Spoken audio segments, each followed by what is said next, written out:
J'ai réalisé ce délicieux fraisier pour l'anniversaire de ma petite sœur. Alors pour commencer, vous allez réaliser votre sirop pour imbiber votre génoise avec un peu d'eau, une gousse de vanille avec du sucre, de la muscade, de la cannelle. Voilà.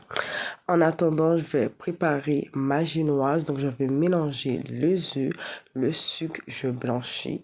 Ensuite, je rajoute ma farine et ma maïzena. Je mélange le tout et je vais cuire ma génoise à peu près 10 à 15 minutes. En attendant que ma génoise est en train de cuire, je vais préparer ma crème pâtissière. Donc, je vais mélanger mes œufs, mon sucre. Je mélange bien le tout. Je blanchis, ensuite je rajoute ma maïzena et je vais rajouter mon lait tiède que j'ai mis à bouillir à feu doux au préalable avec ma gousse de vanille. Je mélange bien mon lait dans ma crème. Ensuite, je vais remettre la préparation au feu jusqu'à temps que ça s'épaississe. Une fois que ma crème est là, épaissie, je la sors du feu. Je vais rajouter mon morceau de beurre dans la préparation et ensuite je vais la filmer au contact et je vais la mettre au frais à tiédir pendant 1 à 2 heures.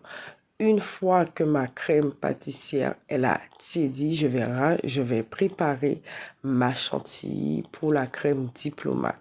Donc, je vais venir monter ma crème chantilly. Elle doit être bien froide. Donc, n'hésitez pas à mettre votre crème chantilly 10 minutes au congélateur avant de l'utiliser.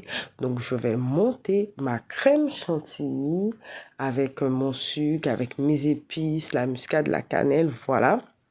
Et une fois que ma crème chantilly elle est montée, je vais récupérer ma crème pâtissière et je vais venir la détendre et je vais rajouter au fur et à mesure en deux temps. En deux temps, je vais rajouter ma crème chantilly à ma crème pâtissière. Je mélange bien et ensuite je vais encore laisser poser 1 heure avant de passer au montage de mon fraisier. Donc, pour le montage du fraisier, comme vous avez vu sur les photos, c'est très simple.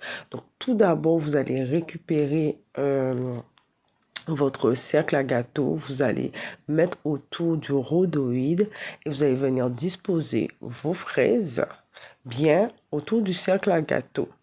Et ensuite, vous allez mettre votre génoise. Vous allez bien imbiber pour pas que la génoise elle soit sèche. Et ensuite, dans une poche à douille, vous allez mettre votre crème diplomate et vous allez rajouter la crème bien dans les recoins des fraises. Vous allez bien garnir, bien mettre la crème au centre et vous allez mettre vos morceaux de fraises coupés en deux.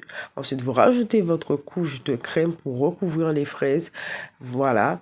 Et ensuite, vous allez rajouter une deuxième partie de fraises coupées en morceaux. Cette fois-ci, vous étalez bien et vous allez encore rajouter une couche de crème pour recouvrir vos fraises coupées en morceaux.